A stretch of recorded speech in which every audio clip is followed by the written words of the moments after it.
Hello friends, welcome to my channel. This is Vishal Kumar. और हम जो प्रीवियस वीडियो में आइकन्स वैल्यू आइकन्स वेक्टर जो पढ़ चुके थे, उसके बाद का जो न्यू थ्योरम्स है उससे रिलेटेड हम आज स्टडी करेंगे। थ्योरम का नाम है कैलेज हैमिल्टन थ्योरम। सो बेसिकली अगर आपने प्रीवियस वीडियो नहीं देखी तो आपको यहाँ थोड़ा कम समझ में आएगा, मतलब समझ में ही नहीं आएगा, क्योंकि यहाँ पर हम आइकन्स वेक्टर नहीं आइकन्स वैल्यू का इस्तेमाल कर रहे हैं, जो कि हम कैरेक्टरिस्टिक रूट्स भी बोलते हैं। उसका इस्तेमाल करके इस इक्वेशन को, इस थ्योरम को हम प्रूव करते हैं। ठीक है, इसमें क्या मैंने स्टेटमेंट लिखा है, देखिए। Every square matrix satisfy its own characteristic equation. मतलब कोई भी मैट्रिक्स दी हुई है तो उसकी कैरेक्टरिस्टिक इक्वेशन कैसे निकालते हैं हम, मैं यहाँ पर लिखता हूँ। तो कोई भी अगर इक्वेशन दी हुई है उसकी हम कैरेक्टरिस्टिक इक्वेशन कैसे निकालते हैं, A minus lambda I into X equal to zero. तो इसका जो मॉड निकालते हैं, दिस इज़ माइनस आई और इक्वल टू ज़ीरो कर देते हैं, तो ये होती कैरेक्टरिस्टिक इक्वेशन, जिसमें हम लेमडा की वैल्यू कुछ पुट करते हैं और लेमडा की वैल्यू कुछ ना कुछ तो आ ही जाती है। ठीक है, तो अब इसके बाद में क्या है, यहाँ पर हमको ये जो थ्योरम दी हुई है, इस थ्योरम के अंदर कैसे सॉल्व करना है। तो ये जो थ्योरम दी हुई है इसमें बोला कि एवरी स्क्वायर मैट्रिक्स, हाँ ये ध्यान रखना पड़ेगा हमको, हमेशा स्क्वायर मैट्रिक्स के बारे में ही बात करनी है। Satisfy its own characteristic equation.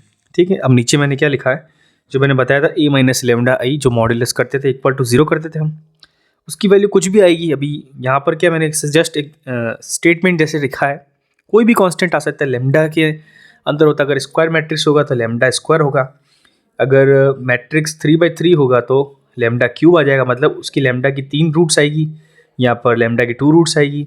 अगर लेमडा की और 4 है तो इसकी 4 रूट आएगी। तो ये तो जो इक्वेशन बन जाएगी। अब जो भी इक्वेशन होगी ना, वो लैम्डा के अंदर होगी और उसके आगे कांस्टेंट होगा। जैसे ये मान लेते हैं, this is lambda square, this is -5 lambda plus 4 equal to 0। ये इक्वेशन है, तो इस इक्वेशन में लैम्डा और लैम्डा के आगे कोफिशिएंट्स। ठीक है, इसके अंदर इक्वेशन बनेगी, जैसा मैं लिख दिया, A0 plus A1 lambda plus A2 lambda square plus करते करते AN लैम्डा n, जो भी देन दिया हुआ है।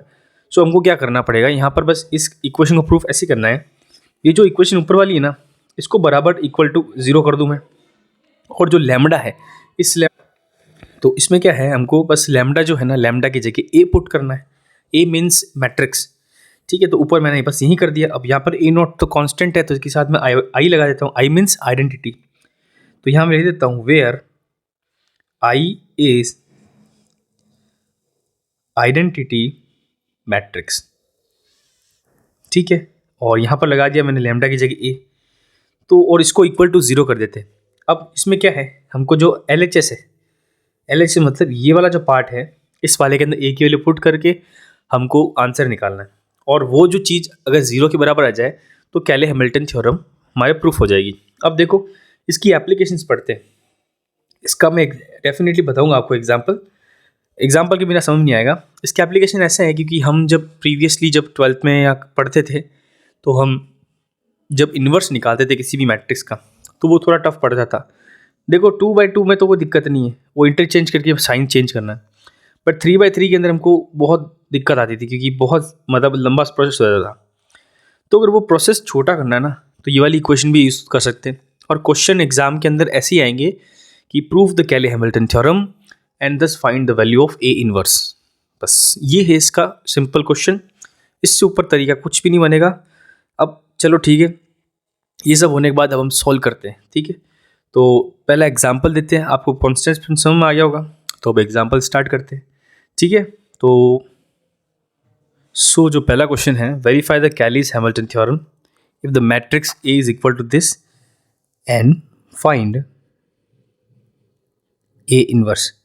अगर ये कैली हैमिल्टन थ्योरम प्रूफ होती है तो ए इनवर्स कैसे निकालना है। ठीक है, अब ये तो हो गया। अब हमको क्या लिखना है यहाँ पर, सॉल्यूशन। हमको सिर्फ ए याद रखना है। अब हम जब आइगन्स वैल्यू पढ़ते हैं या कैरेक्टरिस्टिक रूट्स पढ़ते हैं, तो हम क्या करते थे, to find eigens value we will put determinant A minus lambda into I. इसका डिटर्मिनेंट इक्वल टू 0 करते थे, दिस इज इक्वेशन 1। ठीक है, तो ए में पहले मैट्रिक्स डाल देता हूँ, 1 0 1 2 1 0 -1 2 -1 0। This is matrix minus lambda into I means lambda 0 0 0 lambda 0 0 0 lambda. So इसकी वैल्यू किसके बराबर होगी? इसकी वैल्यू हो जाएगी minus lambda 1 2 1 minus lambda minus 1 2 minus lambda minus lambda. ठीक है, अब इस वाले का जो ये वाला हमारे पास आया ए माइनस लैम्डा आई है, इसका मॉडुलस निकाल देते हैं। सो यहाँ लिख देता हूँ मैं modulus, modulus in the sense determinant निकाल देता हूँ। Minus lambda 1 2 1 2 minus lambda minus 1 minus 1 minus lambda. ठीक है, और ये इक्वल टू 0 है। अभी मैं क्या इसका सॉल्यूशन लिख देता हूँ, तो लैम्डा माइनस में ले लेता हूँ। अब यहाँ पर माइनस लैम्डा मल्टीप्लाई करेंगे तो कितना आ जाएगा? प्लस लैम्डा स्क्वायर और माइनस हो जाएगा 1। ठीक है, यहाँ माइनस 1 ले लूँगा तो माइनस लैम्डा, और यहाँ पर आएगा माइनस माइनस प्लस तो 2 हो जाएगा। अब यहाँ पर आ जाएगा प्लस 2 टाइम्स हो जाएगा माइनस 1 माइनस माइनस प्लस हो जाएगा तो 2 लैम्डा हो जाएगा। ठीक है, इसको सिंप्लीफाई करते हैं। इसको जब सिंप्लीफाई करूँगा तो यहाँ पर आएगा माइनस लैम्डा क्यूब और दिस इज इक्वल टू 0। ठीक है, लैम्डा क्यूब माइनस हो जाएगा प्लस लैम्डा स्क्वायर, इसी लैम्डा होगा, this is plus lambda minus 2 plus 4 lambda equal to 0। अब एक बार वापस लिख देता हूँ मैं इसको, माइनस लैम्डा 1 2 प्लस 6 लैम्डा हो जाएगा और पीछे हो जाएगा माइनस 4 इक्वल टू 0। सो इसको मैं साइन चेंज करूँगा तो 3 lambda minus 6 lambda plus 4 equal to 0। So ये जो इक्वेशन है ना, इस इक्वेशन को क्या बोलते हैं? Characteristic equation. जो प्रीवियस वाली वीडियो मैंने करवाई थी तो उसमें ये क्या निकालता है, ये इक्वेशन निकाल के हम लैम्डा की वैल्यू निकालते हैं और जो लैम्डा की वैल्यू आती है उसी को आइगन्स वैल्यू बोलते हैं या कैरेक्टरिस्टिक रूट्स बोलते हैं। अब हमको कैलिस थ्योरम प्रूफ करने के लिए मैंने क्या बताया, जहाँ पर लैम्डा की इक्वेशन बन जाए, यहाँ पर लैम्डा की इक्वेशन बना दी, इसके अंदर लैम्डा की जगह ए रख दो यानी कि मैट्रिक्स, और जहाँ पर कांस्टेंट है वहाँ पर I. So to prove the theorem, this is equation 1। ठीक है, equation 1 lambda is equal to this. So तो करने पे क्या हो जाएगा, this is A cube minus 6a plus 4i equal to 0। बस, तो ये वाला तो मैंने एक बनाया formula, this is equation second. अब हमको क्या करना है, ए क्यूब की वैल्यू निकालनी है, वो यहाँ पुट करनी है, और ए की वैल्यू पहले से दी हुई है वो यहाँ पुट करनी है और इसको सॉल्व करके निकालना है। अगर वो 0 के बराबर आ जाए तो कैलिस-हैमिल्टन थ्योरम प्रूफ्ड हो जाएगी और उसके बाद हम ए इन्वर्स निकाल सकते हैं। तो ए इन्वर्स निकालना भी बहुत ईजी है, तो वो कैसे करते हैं? अब पहले ए क्यूब के लिए पहले ए स्क्वायर निकालेंगे। ए स्क्वायर मतलब matrix A into matrix A. What is matrix A? तो मैट्रिक्स ए था अपने पास 0 1 2, अच्छा यहीं से देख सकते हैं 0 1 2, this is 0 1 2 upon 0 minus 1 0 minus 1 and 2 minus 1 0। एक और वापस चेक कर लेते हैं, ऊपर 0 1 2 this is 1 0 minus 1, yes 2 minus 1 0। ठीक है, मल्टीप्लाई बाय सेम यही के 0 1 2 1 0 माइनस 1 2 माइनस 1 0। ठीक है, इसको मल्टीप्लाई करेंगे। देखो यहाँ पर अगर आपको नहीं आ रहा है तो देखो बेसिक्स आपका क्लियर नहीं है। अब मैट्रिक्स मल्टीप्लिकेशन तो है आपको 12th में आना चाहिए। ठीक है, मैट्रिक्स मल्टीप्लिकेशन करते हैं तो मैं यहाँ पर क्या करूँगा, 0 को 0 से करूँगा, दिस इज़ 1 प्लस 2 2 4 हो जाएगा। ओके, नीचे करूँगा तब 0 प्लस 0, दिस इज़ माइनस 2, और तीसरे में करूँगा तो 0 plus okay this is not plus, this is minus 1 plus 0। ठीक है, अब सेकंड वाले की बात करेंगे तो 1 तो हो गया 0 0 हो गया और यहाँ पर हो गया माइनस 2। ओके, जब मिडिल वाले की बात करेंगे 1 1 ज़ा 1, okay this is 0 and minus minus plus 1। Okay, then 2 0 हो जाएगा और ये भी 0 हो जाएगा। ठीक है, लास्ट वाले का करेंगे तो 0 माइनस 1 प्लस 0। ठीक है, प्लस 0 और यहाँ पर आ जाएगा 2 टाइम्स दिस, 2 आ जाएगा, माइनस 1 तो 0 हो जाएगा और ये भी 0 हो जाएगा और लास्ट बाकी रह जाएगा 4 and this is minus minus plus 1 plus 0। Okay, हमारे पास एक ऊपर ऊपर तरीके से आ गया ए स्क्वायर की वैल्यू। सो ए स्क्वायर की वैल्यू क्या हो जाएगी, ए स्क्वायर की वैल्यू हो जाएगी, यहाँ पर हो जाएगा 5, दिस इज़ -2, दिस इज़ -1, -2, 2, 2, -1, 2 और ये हो जाएगा 5 बस। अब ए क्यूब निकालना है। ए क्यूब निकालने के लिए ए स्क्वायर इंटू ए, ठीक है, इसके लिए क्या करना पड़ेगा, ए स्क्वायर की वैल्यू 5 -2 1 माइनस में -2 2 2 -1 2 5, इसको मल्टीप्लाई करेंगे ए से, ए की वैल्यू ऊपर दिए 0 1 2 1 0 -1 2 -1 0, ठीक है। अगेन इसको सॉल्व करेंगे, तो इसको सॉल्व करेंगे तो दिस इज 0 -2 और यहाँ पर भी आ जाएगा -2, ठीक है। वापस इसको सॉल्व करेंगे तो 0, this is 2 time, this is 4 times, ठीक है। इसको वापस करेंगे तो 0 + 2 + 10, ओके, दिस इज़ 10। सेकंड वाली बात करेंगे तो यहाँ पर आ जाएगा 5 + 0 और यहाँ माइनस माइनस +1 हो जाएगा, ठीक है। बीच वाला जब सॉल्व करेंगे तो दिस इज़ -2 + 0 -2, ओके। लास्ट वाला जब सॉल्व करेंगे तो दिस इज़ -1 + 0 और दिस इज़ -5, ओके।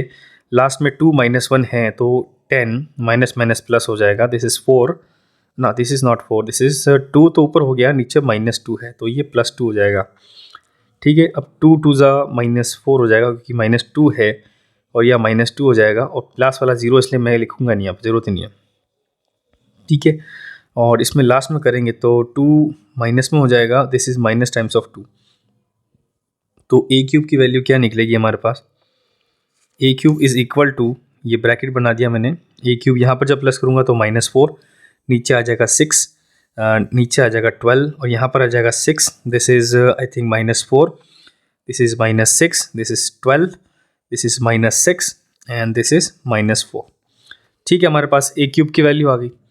अब क्या करना है, सो यहाँ पर लिखता हूँ मैं, so putting all values in equation 2, equation 2 हमने क्या डिसाइड की थी, ए क्यूब -6a + 4i। एक और वापस लिख देता हूँ मैं, ए क्यूब और यहाँ पर है -6a minus times of 6a + 4i = 0। अब यहाँ पर सारी मैट्रिक्स डाल देते, तो पहले ए की मैट्रिक्स डाल देता हूँ मैं, -4 6 12 6 -4 -6 12 -6 -4, ठीक है। -6 टाइम्स ऑफ ए, अब ए तो ऊपर ये देखो ये रहा, ये वाला ए है, इसको डायरेक्ट लिखता हूँ मैं, तो 0 6 2 ज़ा 12, ठीक है, ये 12 अलग चीज़ है पूरी, ठीक है। यहाँ पर 6 है, ये 0 है, ये -6 है, दिस इज़ 12, दिस इज़ -6 और ये 0, ठीक है। 4 टाइम्स ऑफ आई प्लस के अंदर है, means 4 0 0, this is 0 4 0, this is 0 0 4, ठीक है। अब करके देखते हैं, देखो -4 में से 0 माइनस करूँगा तो ये -4 रहेगा और यहाँ +4 है तो ये कटेगा, ठीक है। 6 में से 6 माइनस करूँगा 0 आ जाएगा डेफिनेट, 12 में से 12 0 हो जाएगा, 6 में से 6 0 हो जाएगा, 4 में से 4 भी 0, तो ये complete equal to 0 which is equal to RHS। So तो यहाँ पर लिख देता हूँ हैंस इट लिख देता हूँ, या वैसे तो हैंस ए सेटिस्फाई कैले-हैमिल्टन थ्योरम, ठीक है। अब ये मैंने प्रूफ कर दिया। अब मैंने क्या बोला क्वेश्चन में कि ए इनवर्स की वैल्यू क्या हो सकती है, सो फ्रॉम इक्वेशन 2, अब ये ए इनवर्स तभी निकलेगा जब थ्योरम प्रूफ होनी चाहिए, थ्योरम प्रूफ हो गई। अब इक्वेशन 2 वापस लिख देता हूँ, तो this is A cube -6a + 4i = 0, ठीक है। इस इक्वेशन को मल्टीप्लाई बाय ए इनवर्स, पूरी इक्वेशन को ए इनवर्स से मल्टीप्लाई कर दो, तो ए क्यूब को ए इनवर्स से करूँगा, this is a² -6 times of I हो जाएगा, क्योंकि a इंटू ए इनवर्स 1 ही होता है, मतलब आई होता है identity, +4 times of A inverse, this is equal to 0। अब क्या करना है, मैं वापस वो वाला फॉर्मूला यूज करूँगा, तो 4 टाइम्स ऑफ ए इनवर्स और इस सब को उधर ले जा दूंगा, तो this is 6i - a², so which is equal to A inverse is equal to 1/4 times 6i - a²। अब ये इनवर्स की वैल्यू आ गई। हमारे पास 6i का मतलब पता है, ए स्क्वायर हमने अब निकाल दिया। सो पुटिंग ए, और इस इक्वेशन को मैं दे देता हूँ equation 3, A and A square in equation 3 put करते हैं, then A inverse is equal to 1/4 is, यहाँ बड़ा ब्रैकेट बना देता हूँ, 6 टाइम्स ऑफ आई को मैं क्या ले सकता हूँ, 600,060,006, ठीक है, माइनस ए स्क्वायर ऊपर जाके देखते हैं, हमने ए स्क्वायर निकाला दिया, 5 - 2 - 1, 5 - 2 - 1, देन -2 to 2, -2 to 2, और लास्ट में था -1 to 5, -1 to 5, ठीक है। इसको सॉल्व करते हैं, तो इसको जब सॉल्व करूँगा मैं, equal to 1/4 common matrix, the 6 - 5 will be 1, 0 - 2 will be 2, 0 - 1 will be +1, क्योंकि माइनस माइनस प्लस हो जाएगा। अब इसमें से मैंने माइनस किया तो दिस इज़ 2, 6 में से 2 माइनस किया दिस इज़ 4, 0 में से 2 माइनस किया दिस इज़ -2, 0 में से -1 तो +1, 0 में से 2 तो -2, 6 में से 5 1। सो जो ये वाली वैल्यू आ गई, so A inverse is equal to 1/4 of 1 2 1 2 4 1 1 - 2 1। This is the value of A inverse. अब हमको निकालने की जरूरत नहीं पड़ी। अगर आपको ए इनवर्स निकालना है तो पहले कैलीज हैमिल्टन थ्योरम को प्रूफ करना पड़ेगा। अगर प्रूफ हो रही है तो हम इस मेथड से निकालेंगे, अगर नहीं हो रही तो ये मेथड रिलेवेंट नहीं है, फिर वो वाला जो ट्रेडिशनल 12th वाला मेथड है उसको इस्तेमाल करना पड़ेगा, ठीक है। ये मुझे लगता है कि काफ़ी इजी क्वेश्चन था, अच्छी तरह से आपको समझ में आ गया होगा। अगर इसका मैं एक और एग्जांपल देता हूँ, अच्छी तरह से आपको और समझ में आएगा, नई चीज़ करते हैं, ठीक है। सो नेक्स्ट एग्जांपल कर देते हैं।